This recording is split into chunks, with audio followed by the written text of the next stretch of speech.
Perfeito, Andressa. Esse link eu consigo gerar. Vamos lá, eu vou apresentar a plataforma para vocês. Nós vamos fazer o seguinte trajeto hoje. Eu vou me apresentar, vou apresentar a plataforma para vocês. Vocês vão se apresentar a mim e depois eu vou apresentar a ementa da disciplina e o cronograma do curso, tá bem? Então, boa noite a todos. Boa noite a todos que estão entrando. Tem bastante gente entrando agora. Boa noite a todos e a todas. Pois não, Pedro?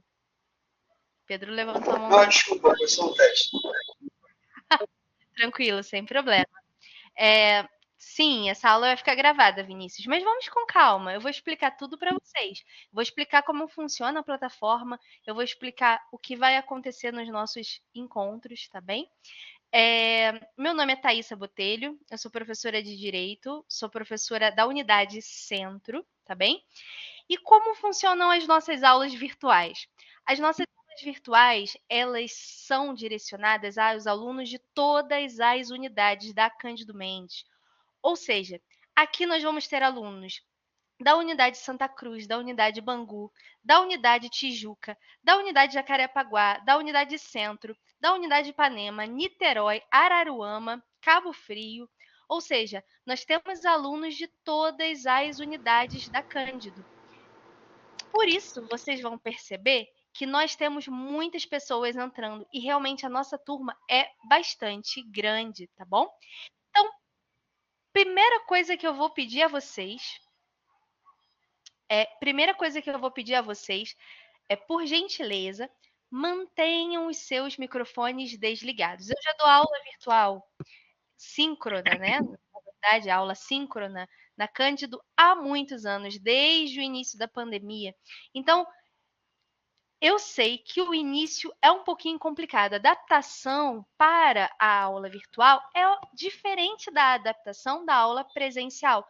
Mas vocês vão perceber que ao longo das nossas aulas, tudo vai se normalizando. Vocês vão se familiarizando com a plataforma, vocês vão se familiarizando com a metodologia. E eu estou à disposição de vocês 100%. Eu coloquei lá no grupo na nossa sala virtual já ementa com o meu contato e eu vou passar para vocês o meu contato. Nós vamos criar um grupo de WhatsApp, então vocês vão ter livre acesso a mim para falar das dificuldades, para falar das dúvidas, para conversar a respeito da presença, para conversar a respeito da disciplina, certo? E nós vamos nos ajustar. Alguém aqui já conhecia a plataforma Collaborate ou AVA? Já está familiarizado com esse tipo de aula síncrona? Ou não? É a primeira vez que vocês estão tendo contato com essa plataforma? A minha é a primeira vez. A minha primeira vez. Primeira vez. Primeira vez também. Primeira vez também. Primeira vez, professor. Beleza. Primeira vez. Já tive Primeira aula vez. online, mas foi a primeira vez nessa plataforma. É a primeira vez. E Davi. Então vamos lá. Eu vou fazer um tour com vocês pela plataforma, já que é a primeira vez da maior parte do pessoal, tá bem? Eu vou fazer um pequeno tour. E já deixo de antemão aqui na gravação que todas as nossas aulas serão gravadas. Então vocês podem assistir, reassistir. E se vocês tiverem dificuldade de acesso, algum problema com a internet ou um problema com a própria plataforma, vocês vão poder assistir as aulas posteriormente, tirar as dúvidas comigo no WhatsApp, vocês vão ter toda a assistência. De antemão, eu falo também que o Collaborate, que é essa plataforma de encontro virtual, assim como o Meet, assim como o Teams, o Collaborate ele é um pouquinho pesado. Então, às vezes, por conta de problemas de conexão, nós temos algumas dificuldades. É normal ter essas dificuldades no início e elas podem acontecer ao longo do caminho. Algumas vezes, alguns alunos tentam entrar na plataforma, entram, mas têm dificuldade de ouvir o que está sendo dito ou têm dificuldade de ver o vídeo. Quando isso acontecer, se você perceber que os demais estão vendo e ouvindo normalmente, então é uma questão da sua conexão.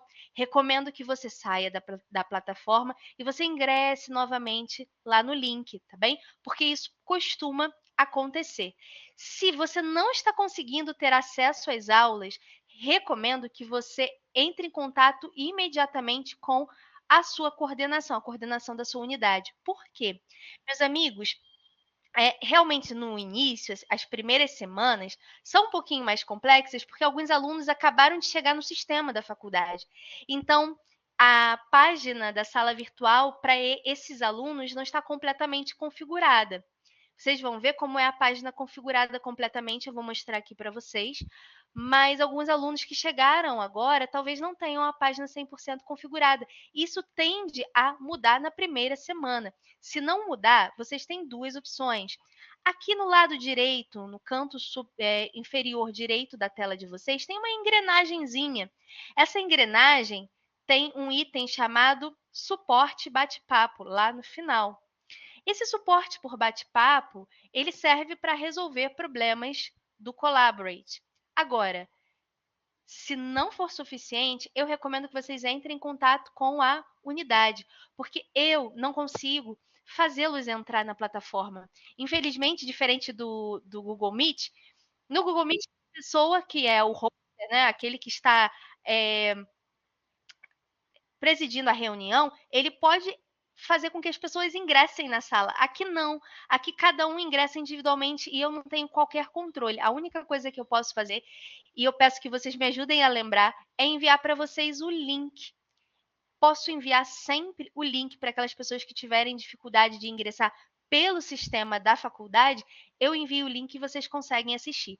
E quando nós tivermos um problema coletivo com o Collaborate, se vier acontecer uma vez, eu vou enviar um outro link de outra plataforma, o Meet, o meu próprio acesso do Meet, para a gente não perder a aula, tá bom? E sempre todas as aulas vão ficar disponíveis, gravadas, então não se preocupem em relação a isso. Como é que funciona uma aula virtual? Uma aula virtual com 135 pessoas, o link de novo pelo bate-papo, Rian, claro? Uma aula com 134, 135 pessoas online, ela tem algumas características próprias. Ela é muito interessante porque aqui a gente vai ter mais gente de partes diferentes do estado do Rio.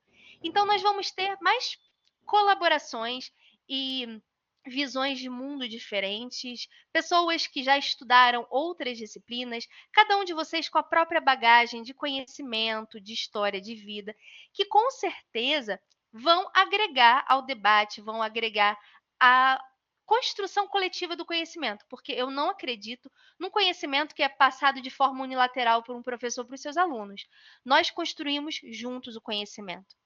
Só que, ao mesmo tempo em que ter uma aula virtual positiva, porque você tem contato com mais pessoas, ela também tem seus desafios. O primeiro desafio é, se todo mundo deixar o microfone ligado ou tentar falar junto, a gente não consegue ter aula. Então, eu vou pedir, por gentileza, que vocês sempre tenham esse cuidado. Entraram no Collaborate, tenham cuidado de desligar o microfone. E, quando vocês quiserem, sempre que vocês quiserem se manifestar, perguntar, tirar dúvidas, comentar o objeto da aula, tem um bonequinho, se vocês forem ver aqui no ícone central, tem um bonequinho ao lado do ícone de câmera. Esse é para levantar a mão. Tem um pessoal aí já apertando. Não sei se é porque quer falar. Esse bonequinho faz com que vocês levantem a mão e aí eu vou saber que vocês estão querendo falar e faço uma pausa e a gente pode levantar aí um debate. Às vezes, inclusive, eu vou fazer pergunta para vocês. E aí vocês podem me responder ou pelo chat ou sim, cada um por vez, ligando o seu microfone e falando. Isso a gente vai se adaptar. Tenho total certeza de que em algumas aulas todos já se acostumaram com essa metodologia. Eu dou aula já há muitos anos com o sistema, então eu tenho certeza de que essa adaptação é possível e vocês todos vão participar da aula, tá bem? Alguém tem alguma dúvida até aqui? Não. Não. Não? Beleza? Não. Nenhuma. Não. Por enquanto, não. Obrigada pelo feedback, gente. Não. Beleza. Por enquanto, tudo tranquilo. Tudo tranquilo. Ah, aí que é bom. Só muito calor, né? Tá muito quente. noite hoje, gente. Aqui no Não. estou em Niterói. Beleza. Então, meus amigos, câmeras podem ser ligadas. Vamos aí para a seguinte questão. Câmeras podem ser ligadas e eu adoraria, de verdade, que vocês pudessem ligar as suas câmeras pelo seguinte motivo. Primeiro, porque eu gostaria de conhecê-los. Quando vocês falarem, eu gostaria muito de vê-los. Não é obrigatório ligar a câmera, mas quando vocês não ligam, eu fico vendo uma porção de bonequinhos e eu não sei interpretar a expressão de vocês. Eu não consigo ver se vocês estão achando a aula um saco, se vocês estão entendendo, se vocês estão com dúvidas com aquela expressão que às vezes os alunos fazem de, puxa, tá meio estranho, tá meio complexo.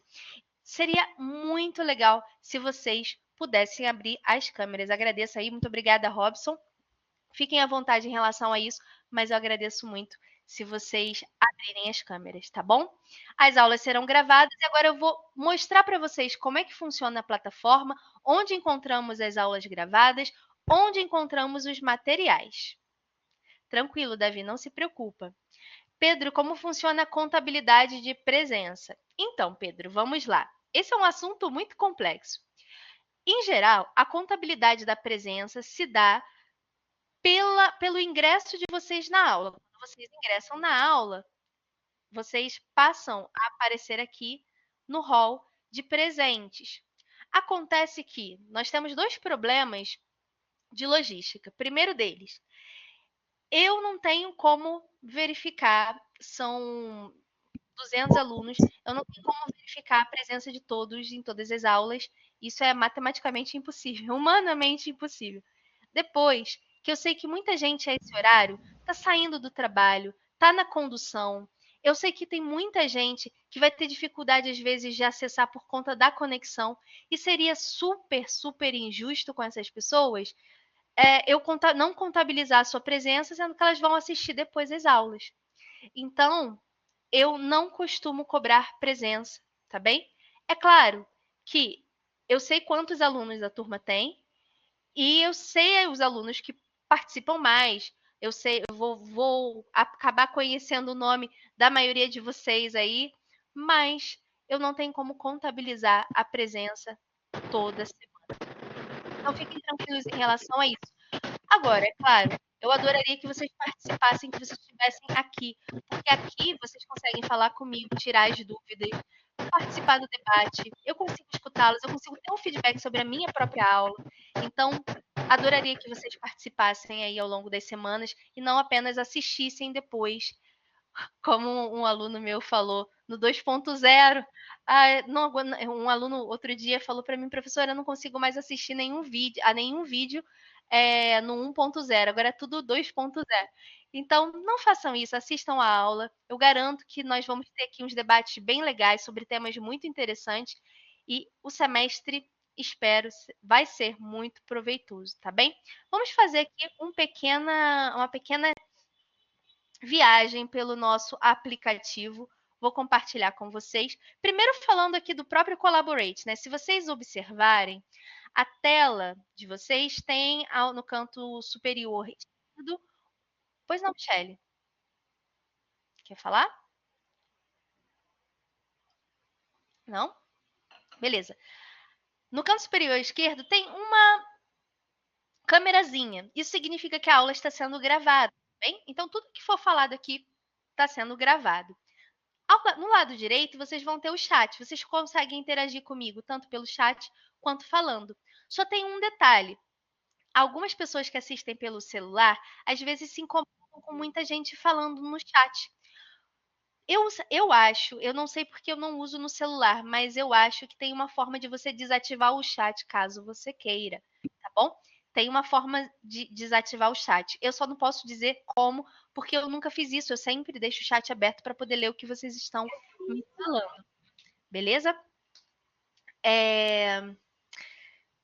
Vamos para a sala de aula virtual. A sala de aula virtual tem o nome de AVA. Né? Então, quando vocês entram lá no sistema da faculdade, tem o AVA, que é a sala de aula virtual. Vou acessar aqui a nossa sala de aula virtual. Vou compartilhar com vocês a tela.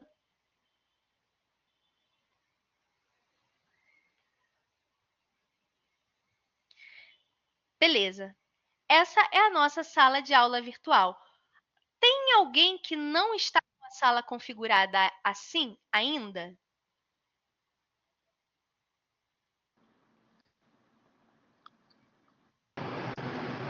Eu Minha não não estou. tá. Ok. Eu também. Eu vou pedir que vocês verifiquem A isso. minha nem tá aparecendo as aulas. Não está aparecendo. Não foi disponibilizado para mim ainda não. Eu Beleza, assisti a aula pelo link. Eu também assisti a aula pelo link. Ok. Idem, Eu o meu também, não tem nada. Viviane, acessei pelo link. A Eu minha também. matrícula ainda não está fechada, ainda não estou tendo acesso à plataforma. Pedir que vocês que não estão tendo acesso à plataforma como ela está, nessa configuração, nesse layout, que vocês verifiquem até mais ou menos quarta da semana que vem. Se não aparecer, eu vou pedir que vocês, por gentileza, entrem em contato com a coordenação, porque é importante que vocês tenham acesso à plataforma tal como ela está, tá bem? Vamos lá. Antes da gente fazer eu queria pedir uma gentileza para uma pessoa muito legal que queira criar o nosso grupo de WhatsApp e deixar o link aqui. Por quê? Pelo WhatsApp eu consigo falar mais rápido com vocês. Todas as nossas comunicações vão ficar aqui no sistema, todas elas vão ficar em alguns campos que eu vou mostrar para vocês da sala de aula virtual. Mas pelo WhatsApp eu vou ter um canal muito mais rápido. Por exemplo, se acontece algum problema aqui com a minha internet, eu preciso avisar vocês, olha, não vou conseguir entrar.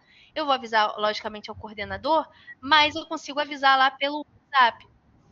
Eu tento avisar pelo WhatsApp. Vai demorar um pouquinho, gente. Eu vou tentar aqui parear o meu celular para conseguir logar. Eu vou demorar uns 10 minutos para entrar. Esse é o tipo de comunicação que precisa ser rápido. Então, eu vou pedir, por gentileza, que alguém crie. Só que uma pessoa só pode criar. Porque se muitas pessoas criarem, nós vamos ter muitos grupos diferentes e aí não vai adiantar de nada, né? Professora, eu Pois não. crio. Eu Andressa? crio. Você tem como... Isso. Você tem só como deixar o seu número digitadinho aqui, por Claro. favor? E outra coisa que eu ia falar, até levantei a mão, mas já que eu já estou falando, você disse que não sabia como tirar as notificações do chat. Até pelo computador, pelo visto, eu acho que eu consegui, porque estava me atrapalhando também, porque entra as notificações tanto de quem está entrando na sala, de quem saiu da sala e de quem está mandando mensagem. Então, ali naquela tem um íconezinho no canto direito, embaixo, tem uma setinha lilás, pelo menos no meu é lilás, não sei se todo mundo é assim. Aí tem a bolinha do chat, o número de participantes, né, que você tem acesso. Calma aí que deu ruim aqui, abriu um negócio por cima.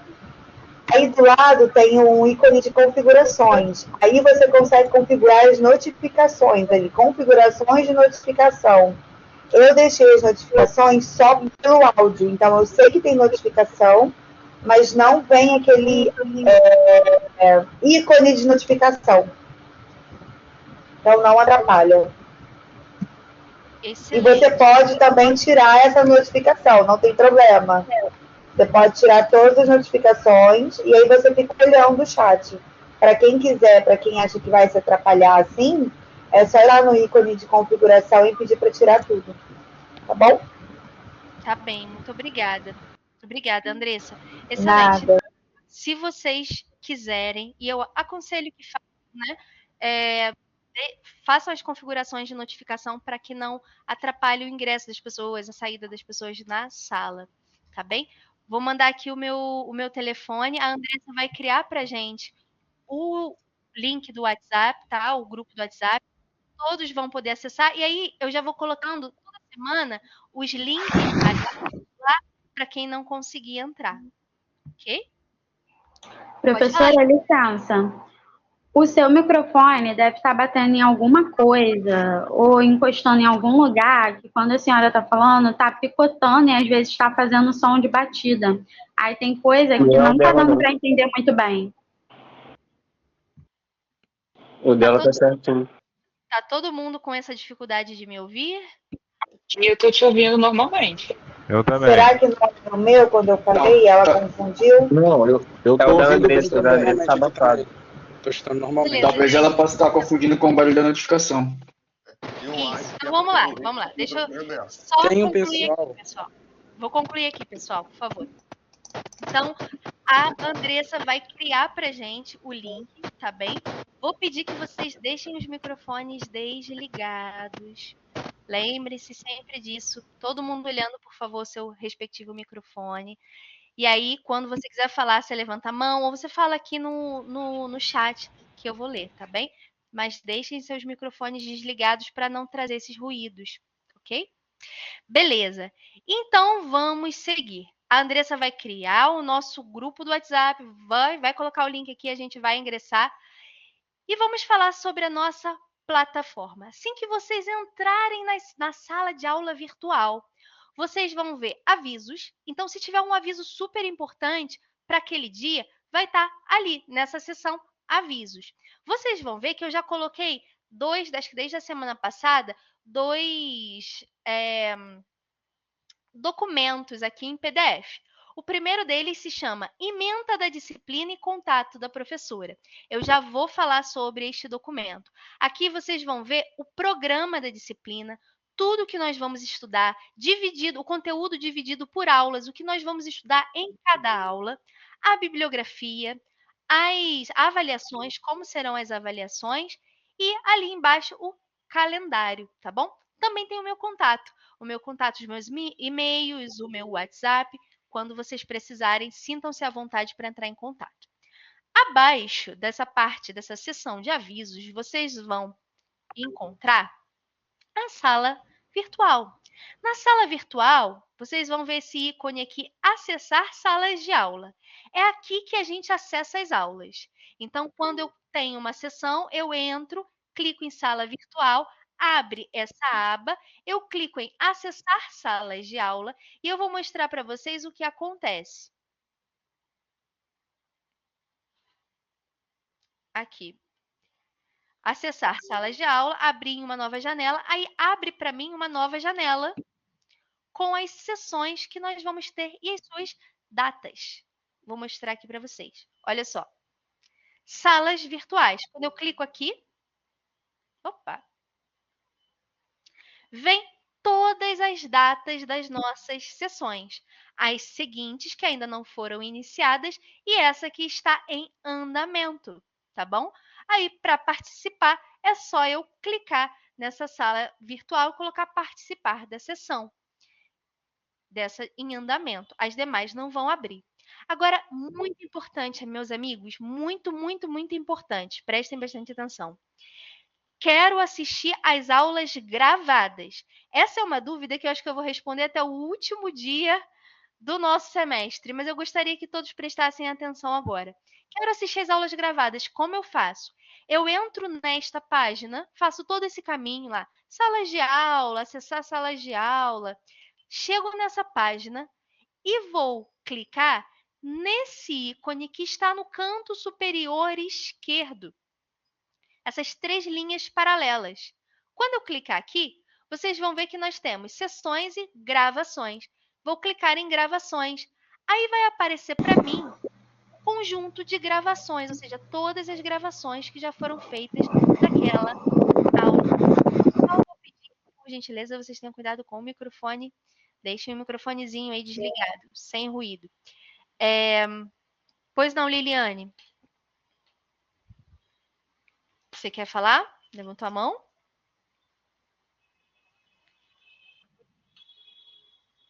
Liliane?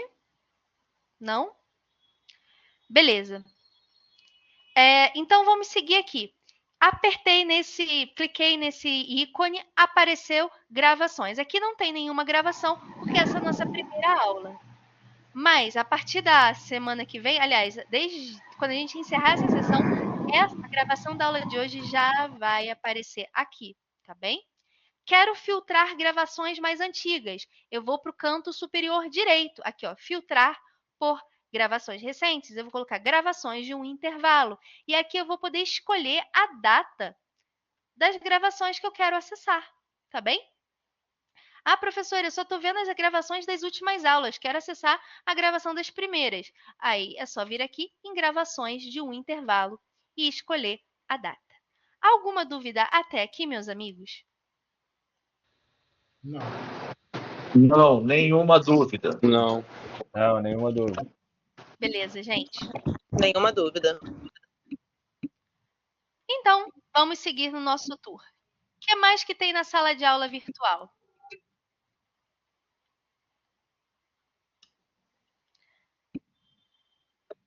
A Liliane está apertando levantar a mão. Liliane, se você está falando, provavelmente seu microfone está desligado. Então, pode falar. Só liga seu microfone aí, porque eu não estou ouvindo. Beleza. O que mais que tem aqui na nossa sala de aula virtual? Atividade. Bom, nossa disciplina é uma disciplina propedêutica. Não sei se vocês já ouviram falar essa palavra esquisita. O que é uma disciplina propedêutica? Geralmente, quando a gente fala, poxa, eu vou estudar direito, a gente pensa que vai começar com direito penal, direito constitucional, direito do trabalho, direito internacional. E quando a gente se depara com o programa do primeiro semestre, a gente estranha, porque tem história, tem sociologia, antropologia, tem teoria do direito, tem economia, ciência política. Puxa, tudo menos direito, salvo teoria do direito, né? O que eu faço? O que significa isso? Bom, essas disciplinas, para os meus alunos de teoria do direito, isso não vai ser novidade, porque eu já falei para eles. Essas disciplinas, elas servem, primeiro, para dar a vocês o que o bacharelado dá. Bacharelado é o título, bacharel é o título que vocês vão receber após a conclusão do curso da Faculdade de Direito. Vocês vão ser bacharéis. O que é o bacharelado? Bacharelado é você estudar um determinado objeto, uma determinada área do conhecimento de forma ampla. E isso inclui estudar outras disciplinas que vão te ajudar a entender melhor a área do conhecimento que você está estudando.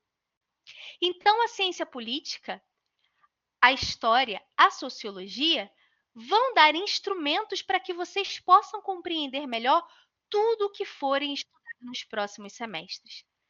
Aí fica a minha recomendação. Não usem essas disciplinas apenas como um grau necessário para um obstáculo necessário para eu passar para o próximo semestre e, enfim, estudar direito. Não façam isso. Não cometam o erro que eu cometi na minha faculdade. Por quê? Porque com essas disciplinas, com o que vocês estudarem aqui, o curso vai ser muito mais interessante daqui para frente. Não dá para a gente estudar direito se quem produz o direito é o Estado Nacional e a gente não sabe o que é o Estado Nacional, como ele funciona. Se a gente não consegue entender o fenômeno político que produziu o Estado Nacional, que produz as leis, a gente não consegue entender de verdade o direito. A gente vai saber, no máximo, decorar o que está contido nas leis, decorar o que diz a jurisprudência, as decisões dos tribunais, o que está ali nos livros da doutrina, mas a gente não vai, de fato, compreender e fazer perguntas para o direito que vão enriquecer muito mais a nossa reflexão. Então, não tem como estudar direito sem estudar o Estado Nacional. Não tem como estudar direito sem estudar a política e os arranjos políticos que formam as leis. Não tem como estudar direito sem entender a sociedade na qual esse direito é produzido e na qual ele é interpretado e aplicado. Não dá para estudar direito sem entender o contexto histórico que nos trouxe até aqui, o contexto histórico em que aquela lei foi criada, o contexto histórico em que aquela lei está sendo aplicada. Não dá para entender o direito sem as demais áreas das ciências sociais e humanas. Você não vai entender o direito, você vai, no máximo, decorar o que está na lei, o que dizem os doutrinadores, mas uma compreensão mais profunda, que te faça fazer perguntas, você só vai conseguir se você aproveitar ao máximo essas disciplinas propedêuticas. E eu garanto que, com essas disciplinas, o curso de Direito vai ser muito mais interessante, porque vocês vão aprender a fazer perguntas. A gente chama essa interação de disciplinas de multidisciplinariedade. O direito se torna muito mais interessante quando ele é multidisciplinar. Não sei se vocês conhecem Mário Quintana, o poeta gaúcho, que eu gosto muito, eu sou muito fã de Mário Quintana, e ele tem uma frase que diz: o essencial não são as respostas certas, são as perguntas certas. As perguntas certas são muito mais importantes do que as respostas. Então, ao longo do curso, com o material que vocês vão conseguir no primeiro período, vocês vão fazer muito mais perguntas e perguntas muito mais interessantes. Além disso, os cursos propedêuticos vão tornar vocês profissionais diferenciados no mercado. O mercado está cada vez mais fechado por conta da criação das novas tecnologias para aquelas áreas que eram tradicionais. Advogado júnior, por exemplo. Hoje em dia, você consegue fazer um resumo de um processo com um IA, com o ChatGPT. Então, muitas funções que eram funções de entrada, de ingresso tradicionais do mercado de trabalho jurídico estão sendo substituídas. Isso significa que não tem oportunidades novas? Não, pelo contrário. Existem novas oportunidades sendo criadas, mas aí são oportunidades, via de regra, multidisciplinares. Por exemplo, na área do compliance, na área do direito digital, na área do ESG, na área das novas tecnologias, né? Exigem que vocês saibam de coisas diferentes, não apenas de direito, que vocês tenham uma visão de mundo um pouco maior. E eu tenho certeza que, aproveitando essas disciplinas de primeiro semestre, vocês vão ser profissionais diferenciados, não apenas aqueles que decoraram a letra da lei, mas aqueles que conseguem dialogar sobre qualquer coisa. Eu falei isso para os meus alunos de teoria do direito e eu vou repetir aqui para vocês. Recentemente eu fiz uma ação de uso capião. O que é uso capião? Vocês vão estudar lá em direitos reais, que existem alguns direitos sobre bens, né? Um deles é a posse, outro deles é a propriedade. O direito de propriedade ele é mais completo do que a posse. Ele permite que você possa, por exemplo, vender, dispor, doar aquele bem. A posse não permite isso. A posse permite o uso. Você pode usar, fruir do bem, mas você não pode dispor, você não pode vender. Então, por exemplo, eu tenho a posse desse celular porque, por exemplo, alguém me emprestou. É o celular emprestado de alguém. Eu não posso vender. Agora, se eu tiver a propriedade, eu posso vender. Pois bem, o que é o uso capião? A uso capião, ela acontece quando você só tem a posse de um bem e você quer ter a propriedade daquele bem. Tem uma série de requisitos na lei que vocês vão estudar depois, mas o interessante aqui para a nossa reflexão é o seguinte. O meu cliente, ele tinha um imóvel em Jacarepaguá. E lá em Jacarepaguá, a ocupação foi muito irregular, a ocupação do terreno, né? A ocupação urbana na Zona Oeste foi muito irregular. Parte pela história do Rio de Janeiro, né? E parte também pela história do nosso registro público, de como se constituiu o nosso registro público. Olha a importância de saber a história. Aí eu tive que argumentar, vou pedir só que tenham cuidado com o microfone, por favor. Aí eu tive que argumentar para o juiz como foi a ocupação daquele imóvel ao longo do tempo, a que barão ele pertencia, como ele passou ao bisavô do meu cliente, por meio de um documento que é histórico, que já não existe mais. E eu tive que fazer todo esse apanhado histórico, tive que explicar a ocupação da Zona Oeste do Rio de Janeiro. Vejam, esses não são conhecimentos jurídicos. E eu tive que aplicar isso à peça para poder argumentar. Então, o conhecimento panorâmico das ciências sociais vai permitir para vocês maior potencial de argumentação, ok? Então, tenham zelo por essas disciplinas de primeiro semestre. E aí que vem a questão das atividades. A nossa disciplina é uma disciplina propedêutica, ciência política. Então, ciência política, ela tem os aspectos teóricos e tem os aspectos práticos. E a gente vai tentar trazer os dois lados, ok? Para isso, eu vou passar algumas atividades semanais para vocês. Então, vai ter semana que eu vou passar uma pesquisa.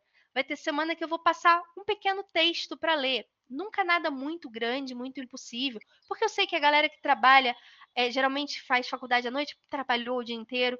Então, textos bons, de qualidade, mas que não sejam extenuantes, para vocês lerem e para a gente poder debater nas aulas, para que haja maior participação de vocês. Vou passar também alguns casos concretos, vou passar algumas indicações de filme, vou passar para vocês, às vezes, uma obra de arte para vocês observarem e trazerem as suas impressões. Então, nós vamos ter algumas atividades semanais diferenciadas e todas as atividades estarão neste ícone atividade. Professora, vale ponto? Não. Por quê? Porque outra coisa muito importante, a nossa disciplina, por ser síncrona, as provas, elas têm um caráter especial, elas têm um procedimento especial. Então, eu não posso passar trabalho para vocês. Por isso, essas atividades não vão valer ponto. Então, tenho que fazer?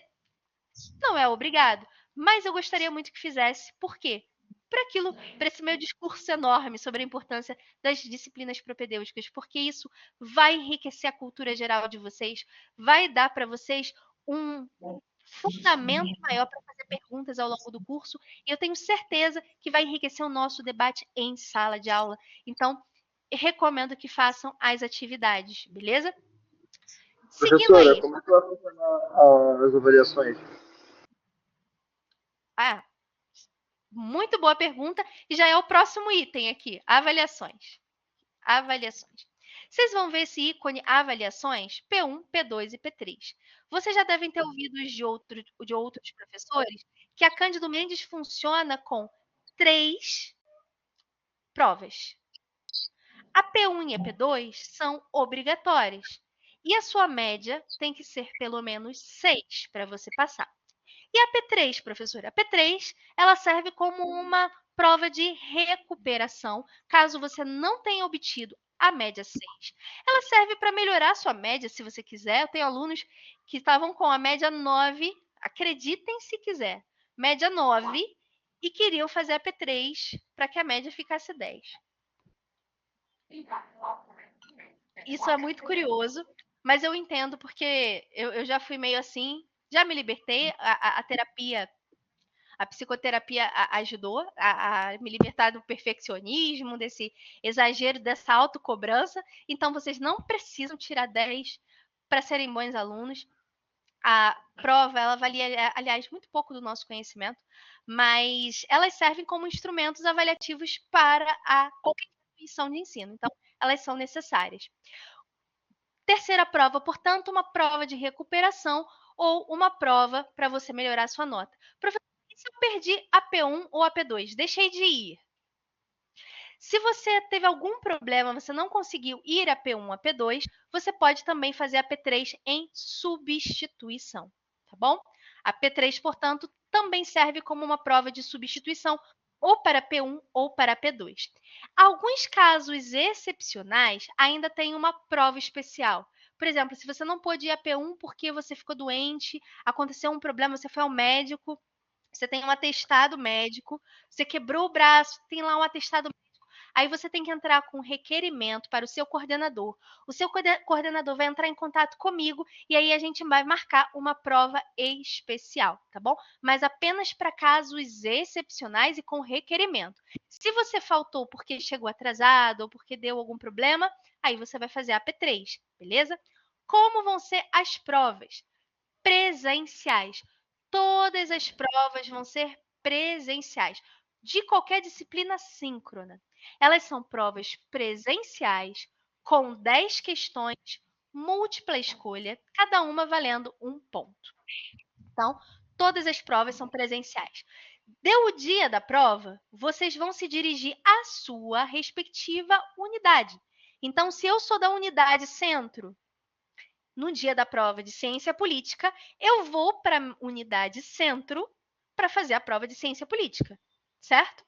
No dia que estiver assinalado para P2 de ciência política, no horário da aula, eu estarei lá para a prova de ciência política. Vou fazer uma prova normal, como uma prova de concurso, múltipla escolha, em que eu vou marcar num cartão resposta, sem rasura, sem rabiscar, né? As alternativas ali que eu selecionar. E depois eu vou receber a minha nota. Na semana seguinte, vocês vão ter a nota e nós vamos ter algo chamado de vista de prova. Na vista de prova, eu vou corrigir a prova aqui com vocês, presencialmente, para a gente tirar as dúvidas, tá bom? E aí, se alguém tiver alguma observação, professora, eu marquei certo e não me foi dado ponto. Aí a gente vai resolver na vista de prova. Alguma dúvida sobre as provas? Professora, Pois não. aqui no sistema está falando que as avaliações, que são as aulas virtuais, as avaliações são online. Então, eu desconsidero isso, certo? Eu desconsidero, e no dia da sua matéria, eu vou na faculdade, no campus, correto? Exatamente, perfeito. Aqui tá a prova online, eu vou explicar por quê. Porque isso aqui serve para todos os campos. Tem um campus de Goitacazes que, por exemplo, tem uma sistemática diferente. E no passado a prova era online, por isso que tem esse item. Eu vou tirar esses itens aqui da sala de aula virtual de vocês. Vou tentar tirar, tá bom? E aí na P1 eu vou colocar um avisozinho, olha, prova presencial. Até segunda ordem, assim como foi no semestre passado, a prova é presencial. Normalmente, como qualquer outra prova que vocês vão fazer, tá bem? Ok, obrigada. Nada, imagina. Alguma dúvida sobre prova? Tudo tranquilo? Ora, Ok. uma dúvida. Assim, em relação à prova online, eu entendi. Mas, assim, por que que aparece duas vezes P1, P2, P3? Isso daqui que eu não entendi. Isso aqui é um erro do sistema, porque deve ter sido lançado 2 vezes. Mas eu vou tirar. Eu consigo apagar? Consigo fazer isso agora, exatamente. Mas quando a gente terminar a aula, eu vou apagar tudo isso aqui para não confundir vocês, tá bem? Boa noite. Boa noite, Carlos. Pode falar. Nada, só para testar, que agora que eu consegui entrar. Beleza. Perfeito. Essa aula vai ficar gravada, tá bom, Carlos? Se você tiver Obrigado. possibilidade, assista desde o início. Um detalhe, pessoal. Um detalhe bom. Só para deixá-los mais tranquilos. Antes de cada prova, eu costumo passar uma revisão, tá? Se não falada, se não por aula, pelo menos uma revisão escrita. Então, e todas as minhas questões de prova vão ser dadas em aula. Eu não vou dar nenhuma questão em prova que não tenha sido debatida ou falada em aula, tá bem? Fiquem tranquilos em relação a isso. Seguindo aqui. Materiais de apoio. Materiais de apoio, vocês vão ver. Opa! Vocês vão ver que tem muitos artigos e livros. E no final, alguns slides.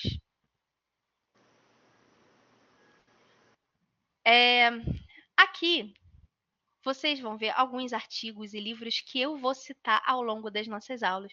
Porque a gente vai falar sobre muitos assuntos legais e muitos pensadores legais da filosofia política e da ciência política e da teoria do Estado, né? Então, às vezes eu vou citar alguém, às vezes eu vou pedir que vocês leiam, e eu nunca vou pedir que vocês leiam nada que eu não disponibilize ou que não esteja na biblioteca virtual. Então, se eu pedir para vocês lerem algum texto, provavelmente ele vai estar aqui. Se ele não estiver aqui, é porque está na biblioteca virtual. Vocês não vão precisar comprar nenhum livro, a não ser que queiram, obviamente, tá bom? E aqui nós temos vários livros, vários artigos clássicos, mais contemporâneos, né? E ao final nós temos os slides. Os slides vão ser usados em aula. Como é a minha metodologia de aula? Eu uso os slides como uma base. Os meus slides não tem muito texto, não tem muitos conceitos. Às vezes eles vão ter esquemas, vão ter fotos das pessoas de quem eu vou falar, vão ter o nome dos conceitos para que vocês possam guardar, para quem é visual, porque eu sei que tem pessoas que aprendem mais no visual, possam guardar melhor. Então, os slides eles vão servir como base, mas os conceitos mesmo não vão estar exatamente nos slides, tá? Eles vão ser apenas bases para aula. E aqui nós temos um slide para cada tema de aula. Dúvidas até aí? Alguma data específica para a prova? A gente vai falar sobre isso. Eu vou mostrar para vocês o calendário, tá bom? Para a gente concluir, biblioteca. Meus amigos, a biblioteca virtual da Cândido é excelente. Eles têm uma parceria com o Minha Biblioteca, vocês acessam aqui, esse conteúdo é muito bom. Aqui vocês vão ter uma biblioteca que não tem só as obras de direito, tem outras disciplinas também e obras muito atualizadas e de muita qualidade. Por exemplo, alguns dos livros que eu indicar, eles vão estar na biblioteca, então acessem a biblioteca, usem a biblioteca, porque ela realmente é muito boa. Acho que até aí tá tudo tranquilo, né? Não tem mais nada, essa aqui é a nossa sala virtual. Tem algumas pessoas que costumam me mandar aqui uma espécie de convite de contato. Mas isso não serve para muita coisa não, tá bom? É só para avisar vocês que isso não serve para muita coisa, porque tem o WhatsApp, eu acho que o WhatsApp é muito mais rápido, tem os e-mails, então o contato por aqui é só em último caso você não consiga por nenhum dos outros meios. Então, Kailane, para aquelas pessoas que não estão conseguindo entrar nas aulas, vocês precisam contatar a unidade, porque eu não tenho ingerência sobre o sistema.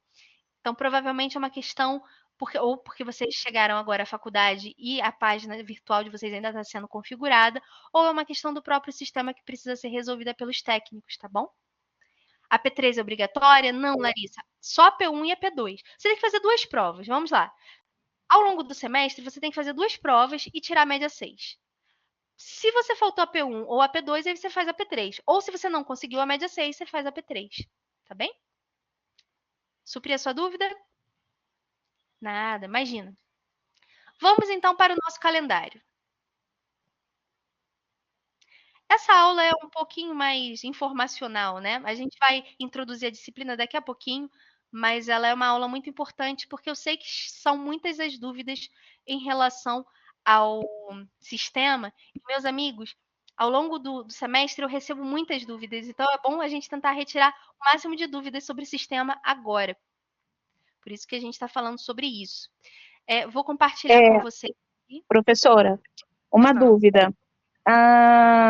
No sistema, eu entrei antes daqui, eu estava tentando acessar online, depois eu consegui. Mas antes, quando a gente clica na sua disciplina, a gente não consegue nenhum, fica em branco. Não tem nenhum tipo de subtítulo, título até só na ementa mesmo. Mas dentro do conteúdo, pode falar. Não, pode terminar. Tá. Então, eu não sei se a senhora já falou isso, ou, né, no caso, se eu perdi, como eu entrei há poucos minutos, o conteúdo vai ser passado aqui online, mas e a plataforma? A gente não vai ter leitura nem nada por lá? Então, vamos lá, Jaqueline. Eu mostrei para vocês agora, essa aula está gravada, então, ainda que você tenha conseguido entrar só agora, você vai poder acessar tudo aquilo que eu já falei. Lá na nossa sala virtual tem vários ícones. Já tem o material de apoio, tem todos os livros, tem os slides, tem o link para as sessões virtuais, para as nossas aulas, tem o link para a biblioteca. O que acontece é que alguns alunos que entraram agora ainda não estão com a página completamente configurada.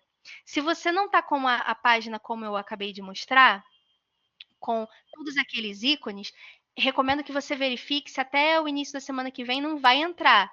Se não entrar, entre em contato com a sua unidade para você pedir que seja configurado, porque todos os materiais já estão lá, tá bom?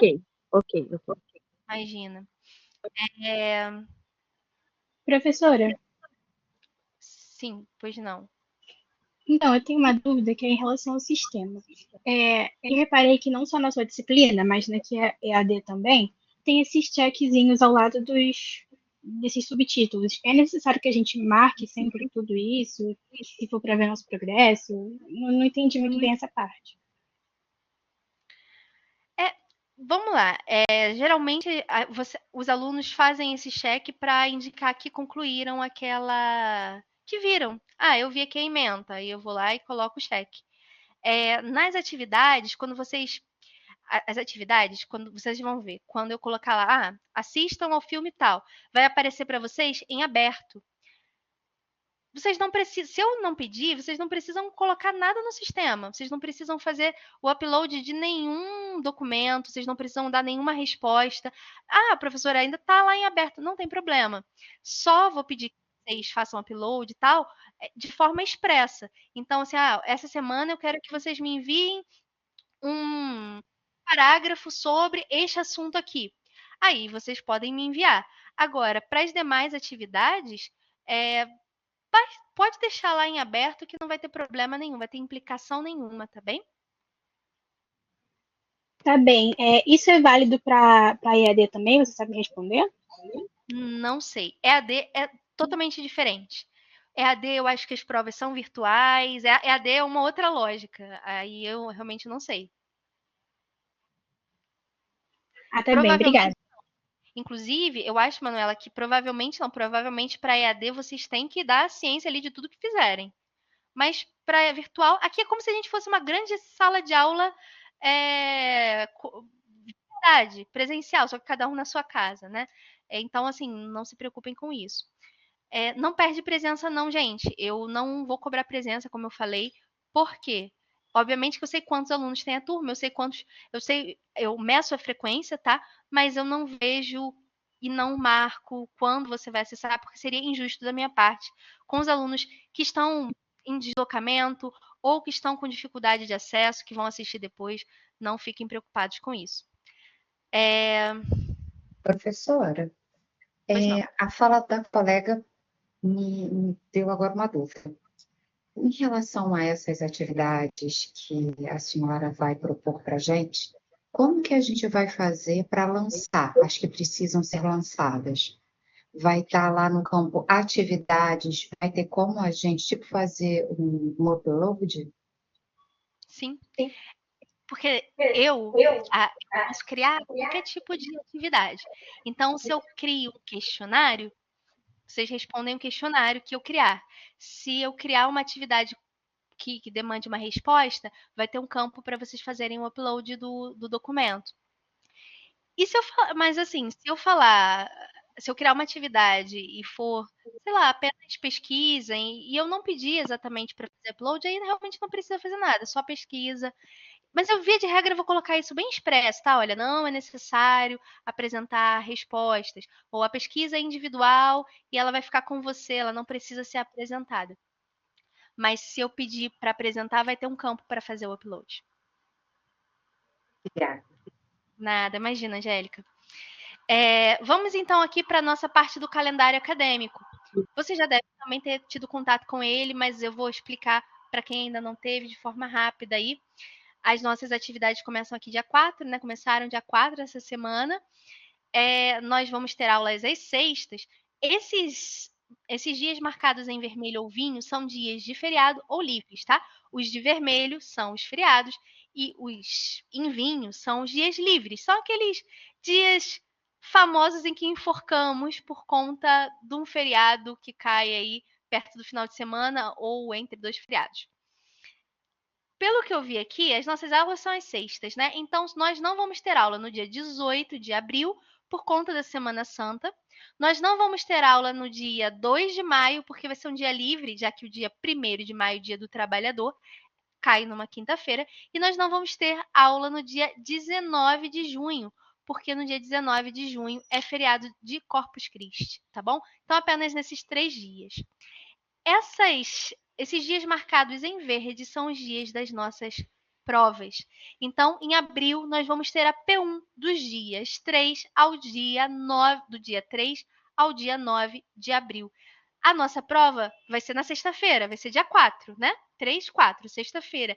No horário da aula, no dia 4, vocês vão se dirigir para suas respectivas unidades para fazer a prova presencial. Detalhe, pessoal, tem um limite para a chegada. Você só pode chegar até 40 minutos depois de iniciada a prova. Depois de 40 minutos, vocês não vão poder entrar. É um sistema mais flexível que os concursos, mas funciona na mesma lógica, tá? E a pessoa que terminou a prova só vai poder sair a partir de 40 minutos. É uma espécie de um concursozinho que vocês vão fazer. Uma prova de concurso normal. E sobre a matéria que a gente deu aqui em sala. A nossa P2 vai ser em junho, do dia 12 ao dia 18, então de forma igual no dia 13, vocês vão se dirigir presencialmente às suas unidades. E a P3, do dia 3 ao dia 9 de julho, portanto no dia 4, vocês vão se dirigir presencialmente às suas unidades no horário de aula para fazer a prova. Dúvidas aí sobre essa questão? O azulzinho, eu esqueci de falar, semana acadêmica. Na semana acadêmica, cada unidade promove atividades acadêmicas, seminários, palestras, projetos de extensão com os alunos. E é muito importante que vocês participem, por quê?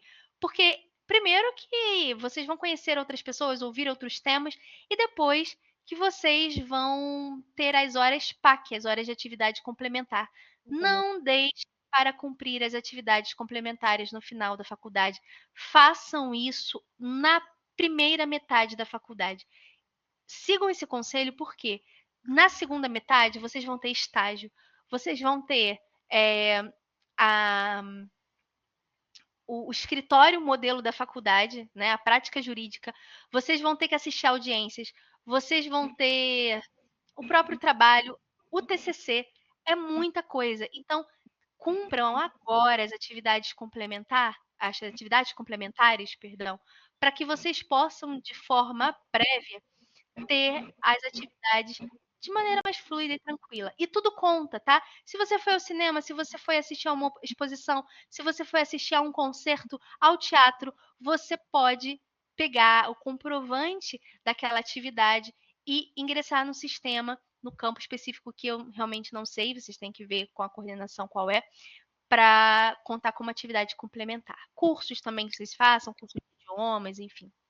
Tá bem? Professora, são os cursos que a gente faz agora que a gente está inscrito, né, matriculado, desculpa, na universidade, ou a gente pode utilizar o que a gente fez antes? Por exemplo, ano passado, que eu não estava matriculada.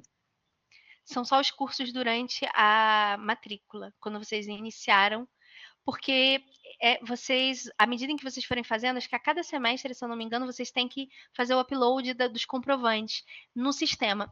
Eu não sei, realmente, como eu não tenho o sistema dos alunos, eu não sei exatamente onde. Isso provavelmente vai ser falado, vai ser explicado para vocês pela universidade. Eu sei que na unidade centro, o diretório acadêmico criou um folderzinho para explicar como isso funciona, né? Mas essas atividades, elas são muito relevantes. Se estágio não conta, aí realmente eu não sei te informar. Tem que ver com a faculdade. Mas é um conjunto de atividades complementares, extra classes, que vocês têm que cumprir para o MEC, tá? Essa é uma designação do MEC para todo e qualquer curso de graduação. A Yasmin disse que trabalha nas sextas até tarde, só chego às 20 horas. Então, Yasmin, aí eu recomendo que você fale com seu coordenador. Tenta entrar em contato com ele para você poder explicar a sua situação. Porque eu sei, eu morava em Campo Grande antes de morar aqui em Niterói, eu sei exatamente como é difícil se deslocar, usar Supervia e tal, para a Zona Oeste. Então, fala com seu coordenador, porque a prova vai ter que ser presencial. Entendeu? E aí. Professora, eu tenho uma dúvida. Uma possibilidade aí, uma alternativa. Já te permito a palavra, Rebeca. Deixa eu só terminar de ler aqui as dúvidas do chat, senão eu me perco. Tá. É da própria Yasmin. Beleza. Conversa com seu coordenador e me mantém informada, tá, Yasmin? Me manda depois no WhatsApp se você conseguiu falar com ele, se você conseguiu aí encontrar um meio termo, porque é muito importante que você tenha disponibilidade para as provas. Pode falar, perdão, pode falar. Imagina, primeiramente, boa noite.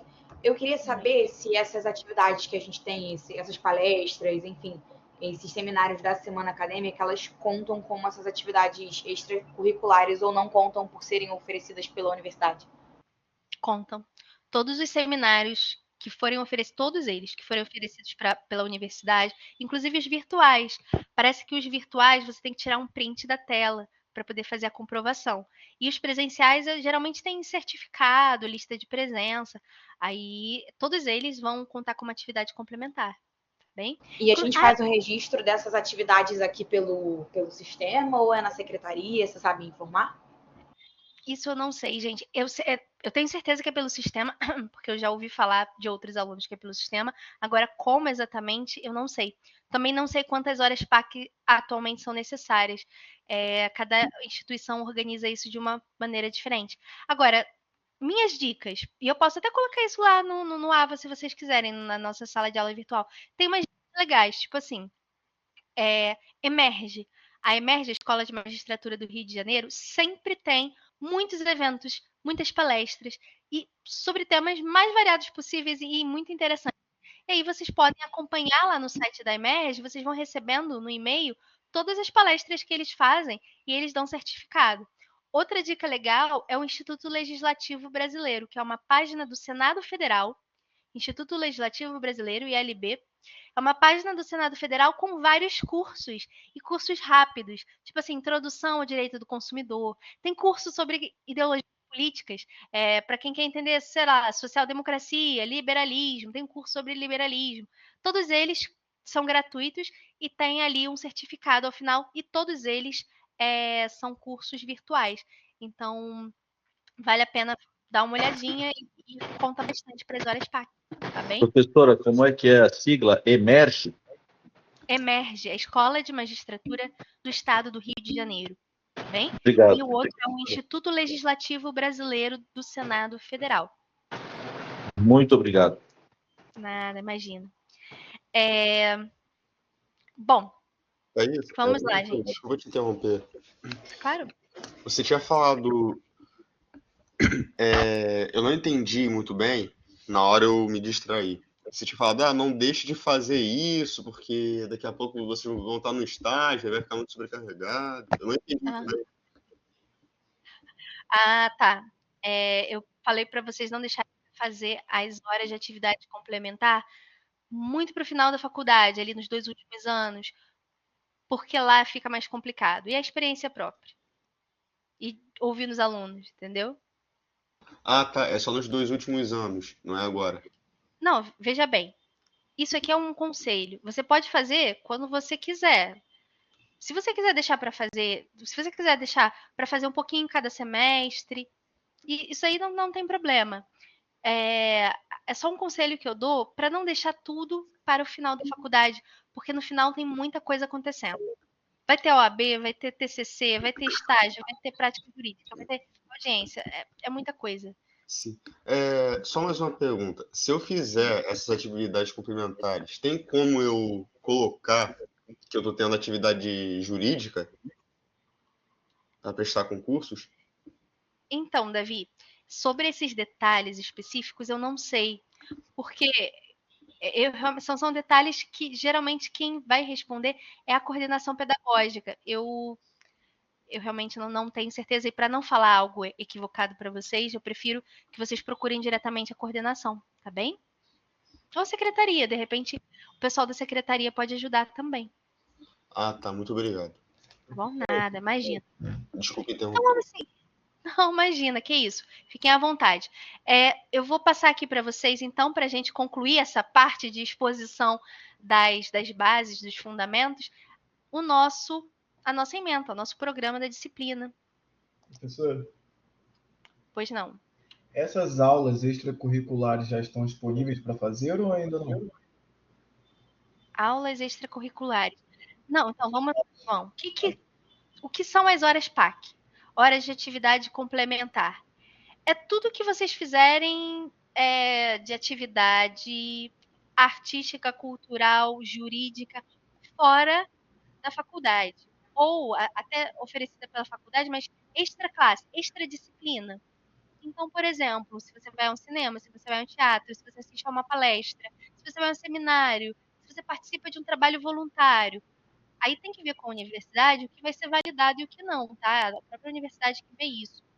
Mas isso se chama atividade complementar. E é exigido para todo curso de graduação, é exigido pelo MEC. Tá bem? Uhum. Vocês Obrigado. não. Ninguém chegou para falar para vocês sobre isso. Se não falaram, ainda vão falar, tá? Porque são requisitos do curso, igual parte de um projeto de extensão. É um requisito também do curso do MEC, é um requisito recente, inclusive do ano passado. Então, nós temos alguns requisitos aí. Fazer a prática jurídica, fazer o TCC, são requisitos inerentes ao curso, ao bacharelado em Direito. Mas isso, fiquem tranquilos, porque isso vai ser explicado e vocês vão fazendo aos poucos. Vocês ainda estão na primeira semana, então vocês estão se redescobrindo num ambiente novo. Então, até isso ficar mais tranquilo, tenham calma, tenham paciência, porque vocês vão se acostumar e no final, daqui a um semestre, vocês já vão estar sabendo todas as siglas, já vão estar sabendo todos os requisitos. Podem deixar. O pessoal, os calouros, geralmente são ajudados até pelos veteranos. As pessoas que estão no segundo semestre já podem passar informações para vocês também, né? Lá no centro isso acontece muito com o diretório acadêmico. Eu gosto muito do diretório acadêmico. Vocês podem seguir o diretório acadêmico que se chama Darby nas redes sociais. Eles ajudam bastante com informações aos alunos. Vou compartilhar aqui com vocês para a gente concluir a parte da ementa. Fiquem tranquilos que as próximas aulas vão ser mais interessantes. Essa é uma aula muito, muito cheia de informação. Meu objetivo, meus amigos, com esta disciplina, não é que vocês decorem todos os conceitos de ciência política. Não é que vocês saibam dizer quais os conceitos de poder, quais os contemporâneos, quais os conceitos de poder para os autores liberais, quais os conceitos de poder para os autores do socialismo utópico, do socialismo científico. Não. Eu não quero que vocês decorem conceitos. Também, meu objetivo com essa disciplina não é promover discussões de redes sociais. E vocês sabem do que eu estou falando, né? Nas redes sociais, as pessoas costumam brigar por partidos, por políticos, por posições. A minha proposta com essa disciplina não é nenhum nem outro. Nem que vocês tenham que ficar decorando conceito, nem promover brigas e discussões e debates como nós vemos nas redes sociais. O meu objetivo aqui com essa disciplina é que vocês conheçam, primeiro, os principais conceitos, saibam entender a lógica, identificar. Por exemplo, quando vocês estudarem sobre Constituição no próximo semestre em Direito Constitucional, eu quero que vocês já lembrem daquilo que a gente falou sobre Constituição aqui. Não que vocês decorem os vários conceitos de Constituição, mas que vocês já tenham uma noção do que é uma Constituição, o que ela representa para um Estado nacional, o que ela representa para o ordenamento jurídico. Eu quero que vocês saibam identificar os conceitos no dia a dia de vocês.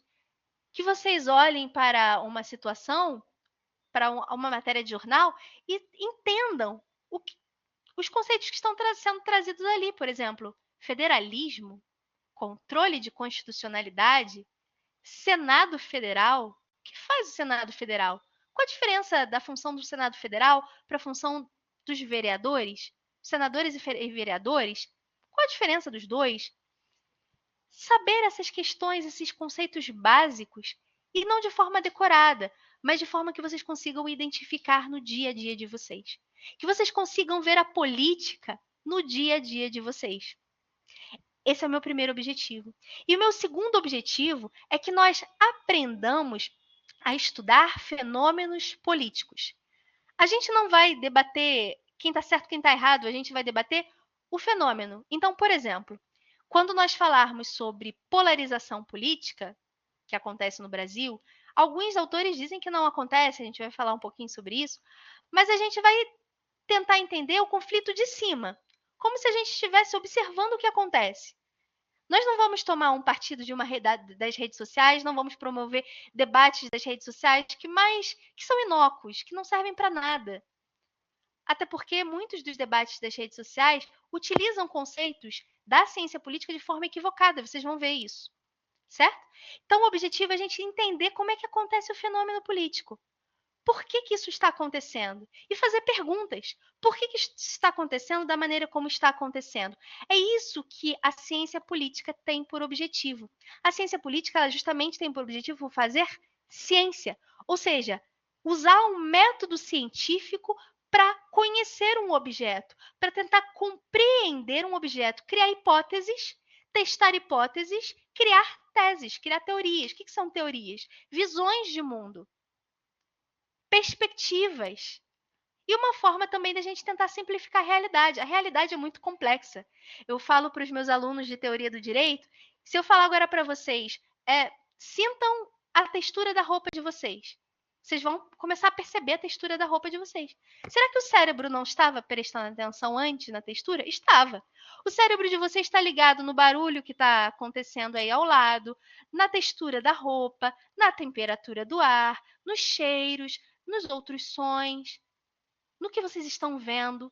Só que o cérebro seleciona aquilo que é mais importante para o momento. Isso é fazer uma teoria. É você observar uma realidade que é complexa e tentar simplificar aquela realidade para tentar explicar aquele fenômeno. E é isso que a ciência política tenta fazer com o fenômeno político. Tentar simplificar a realidade política, que é muito complexa. E quando ela faz isso, quando ela tenta simplificar, ela vai criando teorias. E teorias são visões de mundo, perspectivas. Às vezes, nós vamos ter sobre o mesmo objeto de estudo perspectivas diferentes. Por quê? Porque cada autor vai observar o objeto e vai construir aquela realidade por uma perspectiva diferente. Vai observar elementos diferentes. Então, às vezes, vamos ter teorias super diferentes sobre o mesmo objeto. E isso é fazer ciência, certo? Então, meu objetivo com a disciplina é a gente saber identificar os conceitos no nosso dia a dia sem decorar e, em segundo lugar, aprender a estudar um fenômeno político sem cair no partidarismo, sem cair nas brigas, sem cair naquela ideia de que eu tenho que matar o outro que pensa diferente, mas aprender a fazer ciência e a estudar cientificamente os fenômenos políticos, tá bem? Falo isso por quê? Porque nós vamos ter algumas aulas sobre temas que são polêmicos.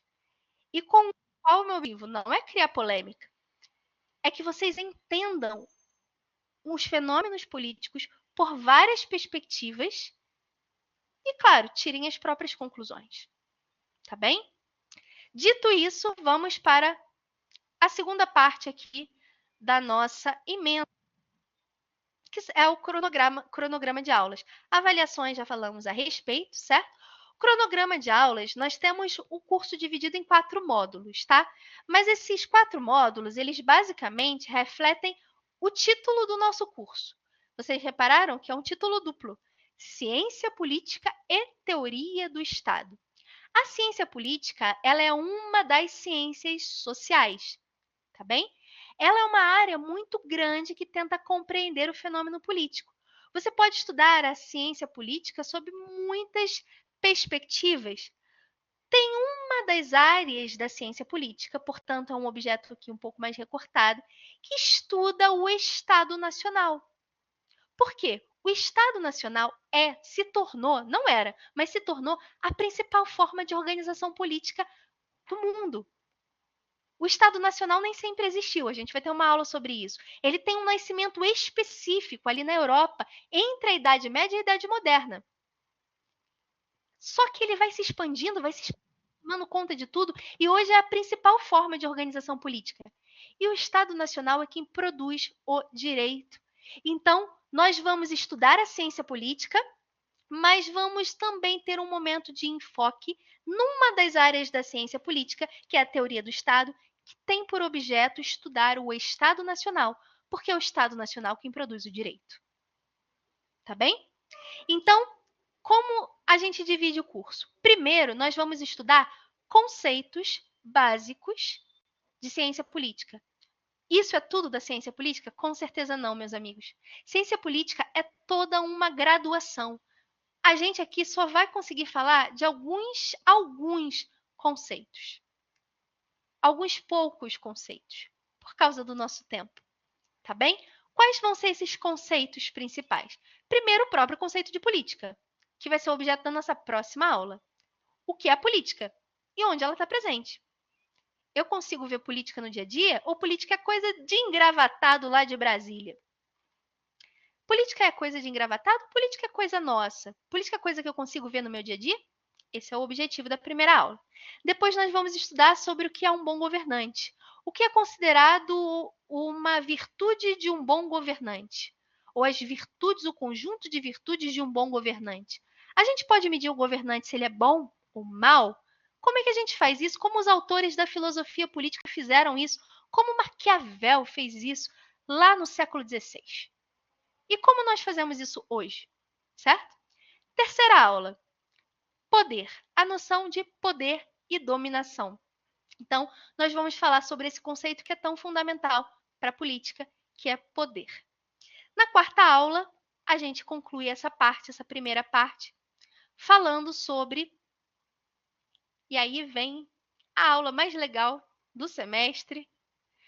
Sou de direita ou sou de esquerda? Ideologia política. Essa é a aula 4. Ideologia política. A gente vai entender, enfim, o que é esse negócio de ideologia para a ciência política, quais são os conceitos de ideologia, como a ciência política classifica as ideologias e, afinal de contas, o que é ser de direita, o que é ser de esquerda.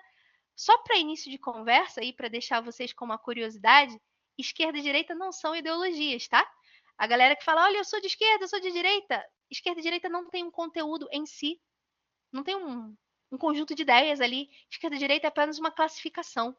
Então, a gente vai falar sobre, para ciência política, o que é esquerda e direita, o que é progressismo e conservadorismo, quais são as ideologias, quando elas surgiram, como é que você pode organizar, as várias formas de você organizar as ideologias, para você saber qual ideologia ali, política, você é mais de acordo. A gente vai falar sobre isso.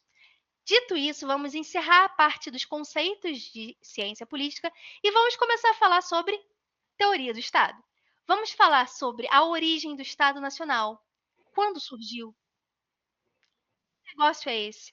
Depois vamos falar sobre a origem do nosso Estado Nacional. Como é que o Brasil foi forjado, como historicamente ele foi criado e como os arranjos políticos da sua criação repercutem ao longo do tempo até chegar a gente, até chegar aos nossos atuais arranjos políticos, certo? Nós vamos falar também sobre alguns conceitos que a gente ouve tanto sobre Estado Nacional e talvez a gente ainda não saiba exatamente o que significam. Por exemplo, o que é a forma federal de Estado? Qual a diferença de um Estado federal, que tem ali a União, estados e municípios, para um Estado centralizado? Quais são as formas de governo? República, monarquia, qual a diferença? Quais são os sistemas de governo? Parlamentarismo, semipresidencialismo, presidencialismo? Qual a diferença? Por que nós adotamos as nossas formas e a nossa forma e o nosso sistema de governo da forma como eles são? Certo? Vamos falar também sobre o que é a tripartição do poder do Estado, poder judiciário, legislativo, executivo, qual é a competência de cada um deles, o que eles fazem, por que a gente divide essas competências. Isso é bom, isso é ruim? A gente vai falar um pouquinho sobre judicialização da política, por que o judiciário tem estado tão proeminente em matéria política, de onde isso surge no Brasil, certo? E vamos falar também sobre democracia e outros regimes políticos. Então, democracia e outras formas que são consideradas atípicas de regime político, como o totalitarismo, o que foi o fascismo, o que foi o nazismo, o que foi o stalinismo, qual a diferença da democracia para uma ditadura, o que é uma ditadura, como é que eu caracterizo uma ditadura para a ciência política, né? Qual a diferença entre o regime autoritário e o regime totalitário? A gente vai falar sobre isso. E, por fim, como é que o cidadão participa desse processo político? Vamos falar sobre Constituição, vamos ter uma aula sobre Constituição, o que é isso, para que serve, e vamos também, por fim, falar sobre como o cidadão participa. Como é que a gente pode participar desse fenômeno político, desse processo político, apenas votando? Não, existem outras formas. Quais são elas? Será que adianta alguma coisa? Será que adianta alguma coisa, uma manifestação, praça pública? Para que serve? Quais os significados? Enfim. E aí a gente termina a parte do Estado Nacional com o nosso curso. E do nosso curso. Ao final do semestre, eu sempre gosto de fazer, não sei se será possível, não posso prometer, mas gostaria muito de fazer com vocês também uma visita guiada ao Palácio da Justiça, no centro do Rio de Janeiro. Professora? Só um momentinho. Uma visita guiada ao Tribunal do Júri, né? Geralmente eu organizo, espero que seja possível, porque é muito legal, muito interessante para a gente entender a história do nosso próprio judiciário e também a história brasileira, né? Passa muito pelo Rio de Janeiro. Pois não, Carlos, pode falar. Desculpa interromper. Você vai passar por escrito esse conteúdo da aula ou vai ser só aula gravada? Tem os slides, tá? Tem os slides. Então, os slides, eles trazem os esquemas daquilo que é mais importante. E eu geralmente faço uma revisão para a prova. Geralmente pode ser uma revisão escrita ou uma aula de revisão, tá bem? Sei. Por exemplo, a primeira aula, a segunda aula, a terceira aula você vai falar sobre poder. A quarta de ideologia e política. Esse conteúdo por escrito não vai ter só as aulas gravadas, é isso? As aulas gravadas, os slides, e aí vem, muito boa a sua pergunta, porque aí vem a nossa última parte, bibliografia. Esses livros aqui, eles vão servir como materiais de apoio para você, tanto para você se aprofundar no conteúdo da aula, porque não dá para falar tudo, quanto para você revisar até aquilo que a gente aprendeu na aula. Esses 3 primeiros livros, especialmente aqui o Dalmo de Abreu Dallari, que vem de São Paulo, da USP, né, um grande jurista brasileiro da USP, essa obra dele é muito clássica, Elementos da Teoria Geral do Estado. Então, quando nós estivermos falando de Teoria Geral do Estado, tudo aquilo que nós falarmos, vocês vão encontrar no livro. A minha aula não é reprodução do livro, mas vamos falar sobre os assuntos que estão no livro. Qualquer livro de Teoria Geral do Estado vai ter esses assuntos que nós vamos falar. Então, eu recomendo o livro do Dalmo de Abreu Dallari, que é muito bom, tá? E para a parte de ciência política, tem o livro do Bonavides. Esses 2 livros estão lá nos materiais de apoio e no Minha Biblioteca. Então, vocês vão encontrar facilmente. São livros que vão ajudá-los a aprofundar os conceitos e revisar os conceitos da aula. Além disso, os slides, vocês vão poder reassistir as aulas e também vão ter acesso ao resumo das aulas aí antes das provas. Professora, Pois não. a senhora poderia repetir o nome dos 2 livros e do autor? Claro. Então, vamos lá. Bibliografia básica. Esses autores aqui vão estar no Minha Biblioteca, vão estar também lá no materiais de apoio. Dalmo de Abreu Dallari, com Elementos da Teoria Geral do Estado, para a parte de Teoria do Estado, quando nós estivermos na segunda metade do curso. E para a primeira metade do curso, eu vou usar autores diferentes, tá? Mas aqui, se vocês tiverem um autor para pesquisar e para se aprofundar, tem o livro do Paulo Bonavides, Ciência Política. Toda vez, meus amigos, que vocês se depararem, os slides já estão salvos na plataforma, já estão até disponíveis lá, caso vocês tenham curiosidade. Obrigado. Imagina. O Lucas está perguntando sobre Vademecum. Vou fazer aqui um parênteses. Lucas, não compre Vademecum agora. Vocês não vão estudar, a não ser, claro, quem já está em outros períodos e fazendo matérias que demandem várias leis. O que é o Vademecum? O Vademecum é um compilado de leis e de códigos, então, que, por sua vez, já são compilados, né?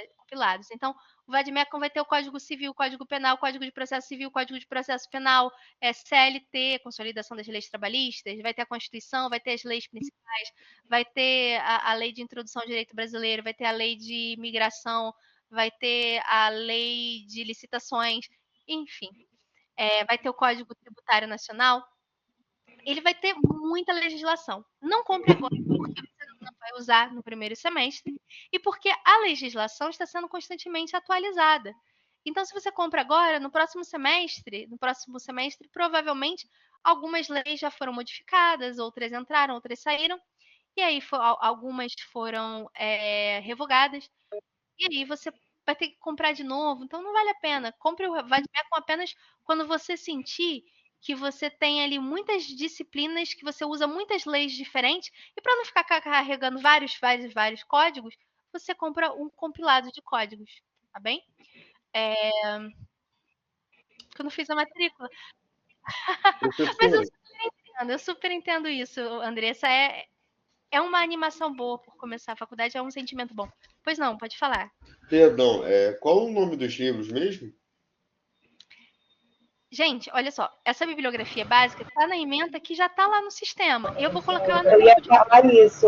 Eu vou compartilhar agora no grupo do WhatsApp tanto a ementa, quanto vou ver se eu consigo baixar os slides da primeira aula para colocar lá. Perfeito, tá bem.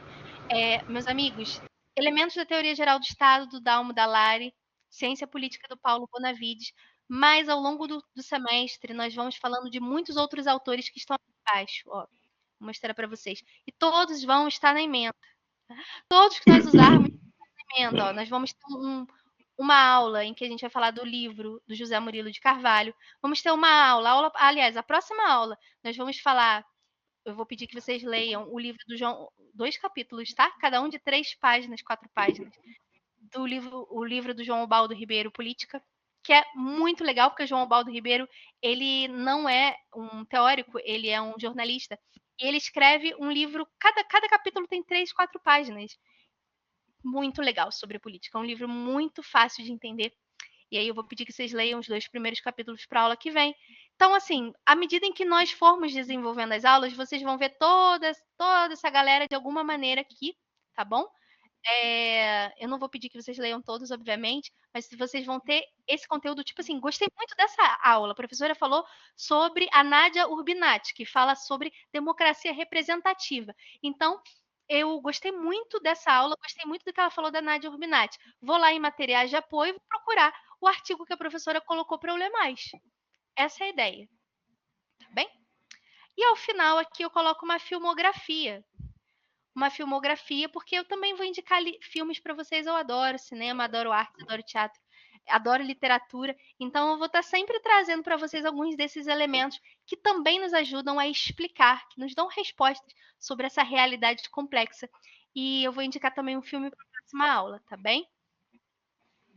Aqui ao final, os meus contatos, meus e-mails, meu WhatsApp. Sintam-se à vontade para entrar em contato comigo. A Andressa vai colocar muito obrigada lá no grupo, tá bem? Para vocês terem acesso, aqueles que não conseguiram acessar a plataforma, vão ter acesso a todo esse material que eu tô lendo aqui para vocês. Belezinha? Tudo tranquilo?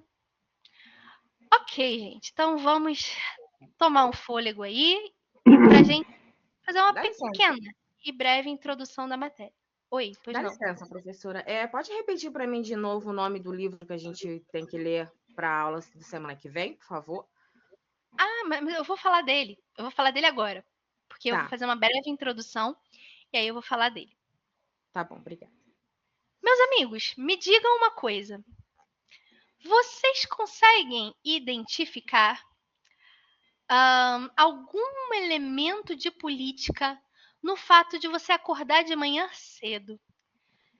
Depois de ter colocado lá o alarme, a soneca, para ficar mais 5 minutos, você acorda cedo. Precisa tomar aquele café. Você faz um cafezinho, aquele cheiro maravilhoso de café que te desperta. Toma o seu cafezinho. Vocês conseguem identificar política no simples ato de tomar um café? Claro. Como? Sim, totalmente. Simples. Posso falar ou tem alguém na minha frente? Pode falar. Um exemplo atual. Os nossos produtores gaúchos de café, paulistas e mineiros, estão estocando café, todos do agro, todos de extrema-direita, todos apoiadores do Bolsonaro, para poder boicotar a economia do presidente atual. Está aí a política do café. Que na época no Brasil, antes de Getúlio Vargas de 30, era a política do café com leite. Ora se elegia o presidente de São Paulo, que produzia café. Ora se produzia o presidente de Minas Gerais, que produzia leite. Gostei da pergunta. Olha, vamos lá. Não vamos pensar em política partidária exatamente agora, tá? Isso vai ser falado. Não, mas eu não falei de partido nenhum, não. Eu estou só comentando o fato. Então, mas vamos pensar no seguinte. Você falou uma coisa muito interessante, Carlos. Olha só. Existem produtores de café. Os produtores de café, eles dependem de uma política econômica do Estado para aquela produção. Sim. E, ao mesmo tempo, eles influenciam a política econômica do Estado. Olha como Sim. É uma questão cíclica. Que interessante isso. Então, o fato de você tomar cafezinho, você pagou por aquele café. E no preço daquele café, depende do café. Se você toma aquele café selecionado das fazendas que tem um sabor mais Sabe ácido, quanto o governo federal pagou para eles produzir também o café no último ano, de 24? 800 bilhões de reais. Nossa, muito. 100% arábico, né, Marcelo? Então, exatamente. Até eu seria um produtor. O governo, a política governamental dentro da área econômica influencia a produção de café e, ao mesmo tempo, a produção de café influencia a política econômica do Estado Nacional. Ponto 1. Sim. Ponto 2. Naquele café que você compra, está incutido preço de quê? Impostos. Tem um imposto específico chamado de ICMS, que é o Imposto sobre Circulação de Mercadorias, que você paga ao Estado, não o Estado Nacional, ao seu Estado, né? E o ICMS, meus amigos, está incutido ali no preço do café. Então, a política tributária e fiscal influencia o seu cafezinho. Mas sabe também o que influencia o seu cafezinho? Digamos que você vai trabalhar longe e você precisa acordar super mais cedo, porque o transporte público da sua cidade é deficiente e você vai muito apertado, demora muito para chegar, tem muito congestionamento, muito engarrafamento, e você precisa acordar super mais cedo para poder estar no seu trabalho a tempo. E aí você toma um café para você aguentar aquele dia. A política de transporte que fez você ter que tomar aquele café, porque eu preciso tomar um café, senão eu não aguento, também influencia o seu cafezinho. Sabe o que também influencia o seu cafezinho? A liberdade de escolher aquilo que você pode tomar. A Constituição diz que ninguém deve ninguém deve fazer nada senão em virtude de lei. Está lá no artigo 5º, inciso 2 da Constituição. Então, se a lei não me proíbe tomar o meu cafezinho, eu posso comprar o meu cafezinho e tomar. Mas se tomar café fosse crime, aí eu não teria essa liberdade. Agora, essa liberdade também é uma liberdade relativa, ela é uma liberdade perante a lei, porque há pessoas que querem tomar café, mas não têm poder econômico para comprar o café para tomar. Então, é uma liberdade relativa. Vejam quantas questões políticas estão inseridas no simples fato de você tomar o café. Aliás, sabe como o café chegou à sua mesa? Graças ao trabalho de muita gente. Gente que colheu o café, gente que torrou o café, gente que estocou o café lá nos mercados. Essas pessoas são empregados de sociedades empresárias, de seus empregadores. A política de trabalho influencia o café que chega à sua mesa. Se, por exemplo, aconteceu, acho que, por exemplo, na Inglaterra, alguns itens do mercado não estavam chegando ao mercado, as pessoas não estavam conseguindo comprar, porque havia deficiência de pessoas que realizavam transporte. Quando nós tivemos a greve dos caminhoneiros no Brasil, muitos produtos deixaram de chegar ao mercado. Por quê? Porque também a política de trabalho, a política de pleno emprego, todas as políticas públicas trabalhistas influenciam diretamente aquilo que chega à nossa mesa. Então, o simples ato de tomar um café, meus amigos, contém política. E eu falo isso para vocês porque sei que a galera está aqui nos comentários falando bastante. Mas, então, olha só como é interessante. O primeiro ponto dessa disciplina para vocês é o seguinte: política não é coisa de político profissional. A política não é apenas decisões que acontecem em Brasília. A política, ela permeia toda a sociedade. Porque nós, indivíduos, vivemos em uma sociedade politicamente organizada, e essa sociedade politicamente organizada tem várias relações de poder. E por que tem várias relações de poder? Porque vivemos numa sociedade, nós vivemos e respiramos política todos os dias, até no simples ato de tomar café. Então, primeira desmistificação que a gente faz neste curso: política não é coisa de eleição, política não é coisa de engravatado, política não é coisa de Brasília, ou da Câmara de Vereadores, ou da Alerj. Política perpassa toda a sociedade, porque a sociedade, as relações sociais são permeadas por relações de poder. Portanto, política é coisa que influencia o nosso dia a dia.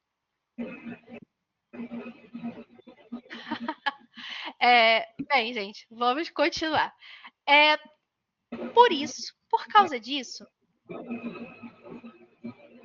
eu comecei aqui trazendo uma pequena charge, depois vejam essa charge com calma. É uma charge do Ricardo Coimbra, que tem umas charges interessantes, lá de 2016, na época em que nós tínhamos muitos protestos, né, acontecendo por conta do governo Dilma. E aí ele faz uma charge que eu achei espetacular. Você tem ali o pessoal da esquerda, vamos colocar aqui entre aspas, porque depois a gente vai entender o que é esquerda e direita, tá? O pessoal da esquerda lá digitando nas redes sociais. Você tem o pessoal da direita também, colocar entre aspas, porque depois a gente vai entender o que é direita, lá falando também um com o outro, né, nas manifestações. E aí ele coloca um terceiro quadro que quebra, que faz uma quebra nessa dicotomia. E ele coloca o povo sendo prático. Aí o rapaz vendendo churrasquinho no protesto. E comemorando e celebrando porque estava vendendo churrasquinho no protesto. Meus amigos, a política influencia a vida desse rapaz que estava vendendo churrasquinho no protesto. E o fato dele estar vendendo churrasquinho no protesto, e o fato dele não estar ali se manifestando politicamente, também tem razões políticas. Depois deem uma olhada nessa charge, porque eu acho ela fenomenal.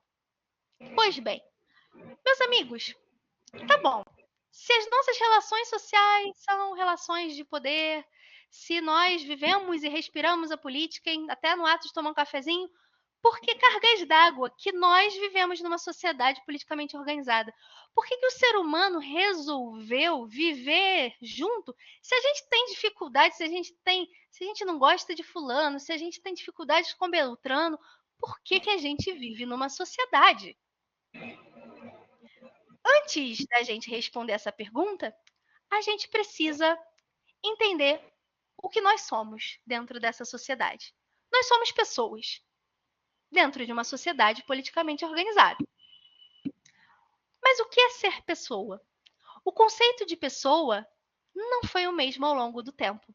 Esse senhor aqui que eu apresento a vocês, dessa foto, se chama Marcel Mauss, um antropólogo francês que estudou o conceito de pessoa e como o conceito de pessoa mudou ao longo do tempo.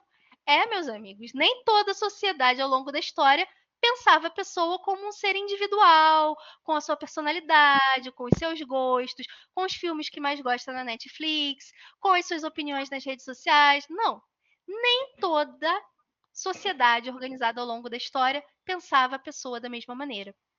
Por exemplo, nas sociedades antigas, no Egito antigo, nós tínhamos a pessoa vinculada à sua função social. Quem eu via não era a pessoa, era a função social daquela pessoa. Por exemplo, nós não tínhamos a pessoa do faraó, nós tínhamos o faraó, que era a representação de Deus, da divindade, ali para aquela comunidade.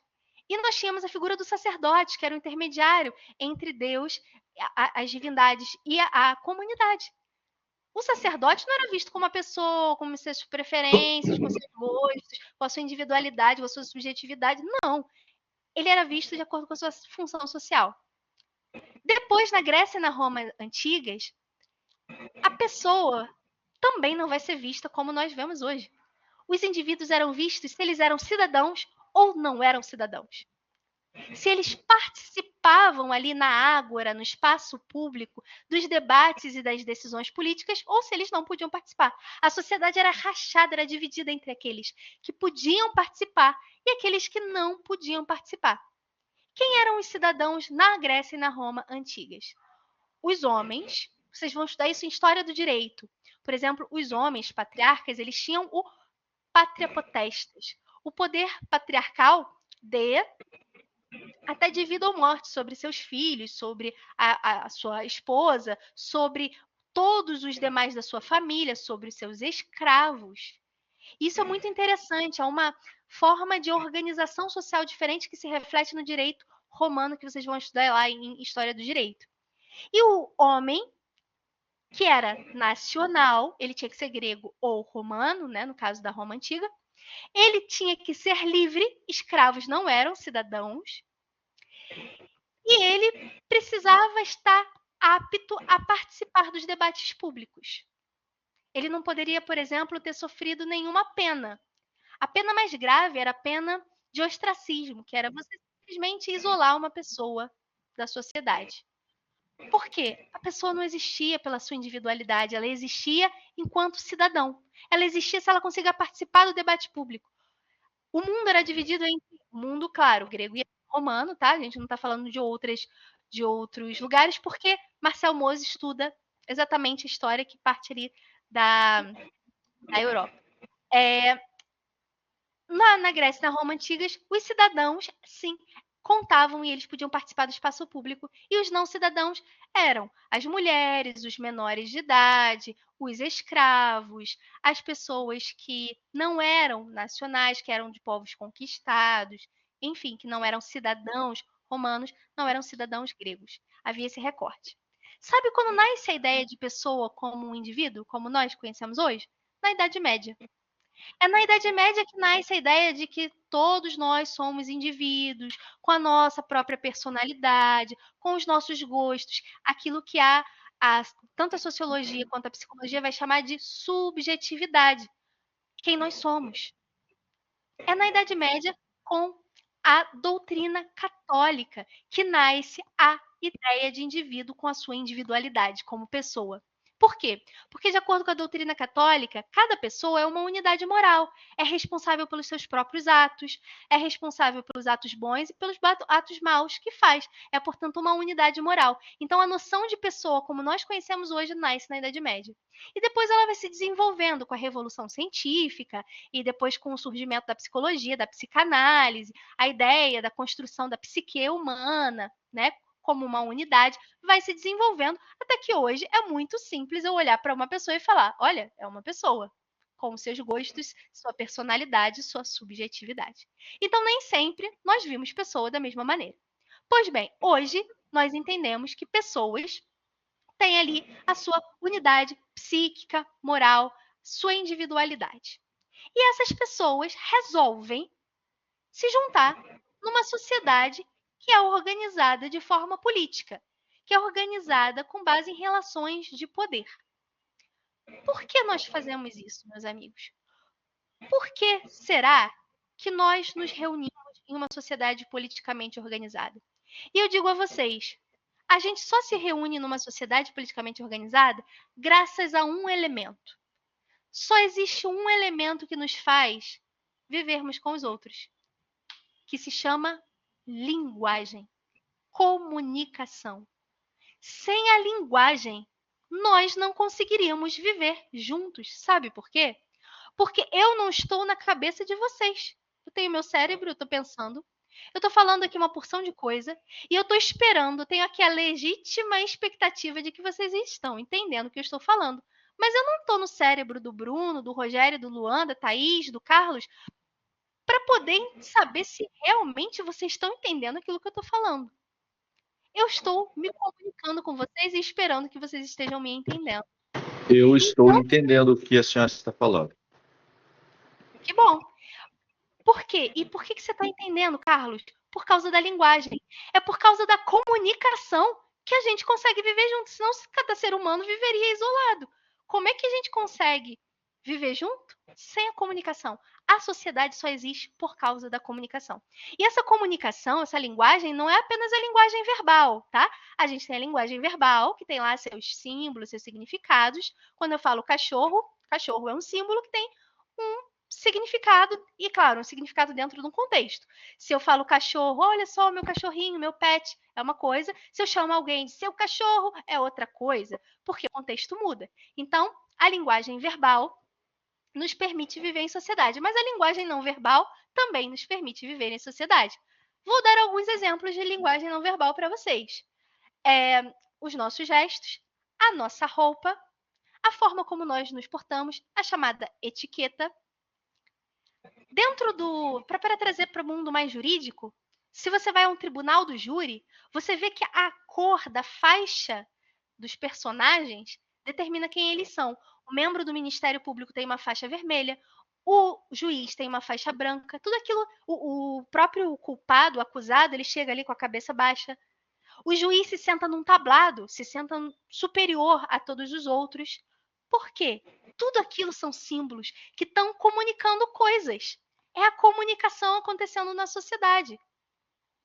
Quando um jornalista olha para a câmera de determinada maneira mais séria ou sorri, ele está comunicando alguma coisa.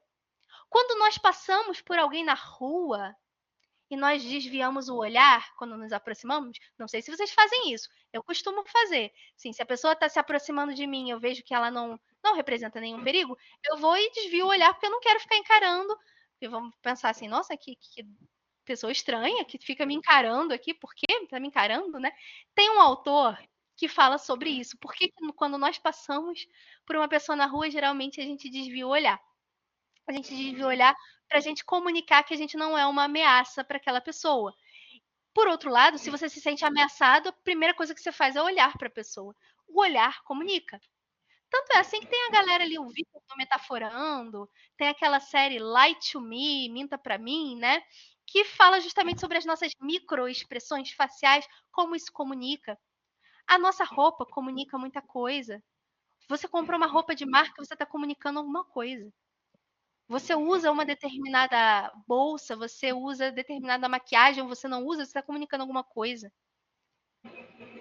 Meus amigos, essa comunicação é o que nos permite viver em uma sociedade politicamente organizada. Aí, eu vou parar por aqui, porque nós já estamos terminando a aula, tá bem? Professora, posso pedir um favor? Pode pedir. Tá. Pode criar um grupo das ciências políticas no WhatsApp e na sexta-feira, próxima aula, meia hora antes, colocar o link da sua aula para facilitar? Já tem um grupo, Carlos. A Andressa criou. Se vocês puderem colocar aqui, por gentileza, o link. Deixa eu ver se eu encontro aqui o link. Ah, aqui. Tá aqui. Já tá aqui no bate-papo. Tá bom, Carlos? Entrem aí no grupo, que eu vou colocar tudo isso lá no... Eu já coloquei lá, inclusive, a ementa e todos os slides que estão disponibilizados no portal lá. Só não coloquei os livros. Eu estou pedindo o link da próxima aula, tá? Tá bem, pode deixar que eu vou colocar Obrigado. o link da próxima aula. Então, meus amigos, essa introdução é só para vocês verem que pra gente é muito natural viver em uma sociedade politicamente organizada, né? Mas a gente não repara que o fato da gente ver o outro como indivíduo é algo socialmente construído, foi construído ao longo da história, que o fato da gente poder viver juntos é porque a gente consegue se comunicar, e a gente se comunica não apenas pela linguagem verbal, mas também pela não verbal, pelas cores, pelos símbolos, pelas expressões. Isso é o que nos permite viver em sociedade. E aí eu vou deixar uma pergunta para vocês na próxima aula. E vou deixar também o livro aqui para vocês lerem. Por que nós vivemos juntos? Tá, nós nos comunicamos. Essa é a razão pela qual nós conseguimos viver juntos. Mas por quê?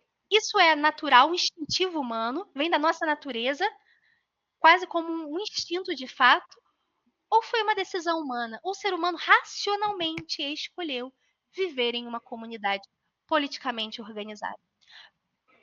Para isso, e para ajudar vocês a entender um pouco o conceito de política, eu vou pedir que vocês leiam, por favor, os 2 primeiros capítulos do livro Política, do João Ubaldo Ribeiro. Cada capítulo tem 3 ou 4 páginas, é muito pequenininho, a linguagem é super legal, porque o João Ubaldo é um jornalista, e ele fala de uma maneira muito legal sobre o que é política, e de uma maneira muito fluida e simples. Então, nós vamos falar um pouquinho sobre por que a gente vive numa sociedade politicamente organizada e o que é a política, com base nesses 2 primeiros capítulos do livro Política, do João Ubaldo Ribeiro. Onde eu encontro? Lá no em materiais do apoio. E eu vou colocar também no WhatsApp, tá bem? Vou colocar para vocês. E recomendo vocês assistirem ao filme Na Natureza Selvagem. Não sei se vocês já assistiram, mas é um filme muito legal, uma história real. Eu não vou dar spoiler, mas é uma história real de um rapaz que resolveu não viver mais numa comunidade politicamente organizada. Ele queria romper com a sociedade e viver sozinho. É uma história real. O filme é baseado nos relatos do diário desse rapaz. E é um filme super interessante. Se eu não me engano, tem no YouTube. Não tenho certeza. O filme é apenas uma recomendação, mas o livro eu deixo aí com um pouco mais de veemência para a gente debater na próxima aula. Tá bem? Alguma colocação, alguma dúvida, gente? Aí, Sim, pois não. o que leva as pessoas a viverem em sociedade, muitas das vezes vão estar levados a estar no mesmo ambiente, a mesma cultura. Então, na verdade, a nossa pergunta é prévia, Davi. Por que a gente vive em conjunto? Por que a gente se organiza? Por que a gente tem a mesma cultura? A gente tem a mesma cultura porque a gente compartilha elementos dentro dessa sociedade. Mas por que a gente criou essa sociedade? É uma pergunta anterior. Por que a gente criou por que a primeira sociedade humana foi criada lá no início, nos primórdios? Professora, eu acho que é pela utilidade, né? A gente depende um do outro e assim, consequentemente, a gente precisa das outras pessoas. Sozinho a gente não se vira, né? Essa é uma resposta, Tatiele. Vocês vão pensar e refletir a semana toda. Vai estar lá no sábado, jantando num restaurante, vendo filme. Vocês vão estar pensando, por que a gente vive numa sociedade? Lá no domingo à noite, assistindo Fantástico, por que a gente vive numa sociedade politicamente organizada? Vocês vão pensar nisso ao longo da semana e no nosso próximo encontro a gente vai falar sobre esse assunto. Tá bem, meus amigos? Muito obrigada a todos pela presença. Um grande abraço, um bom final de semana a todos. Bom descanso. Tchau, tchau, gente. Tchau.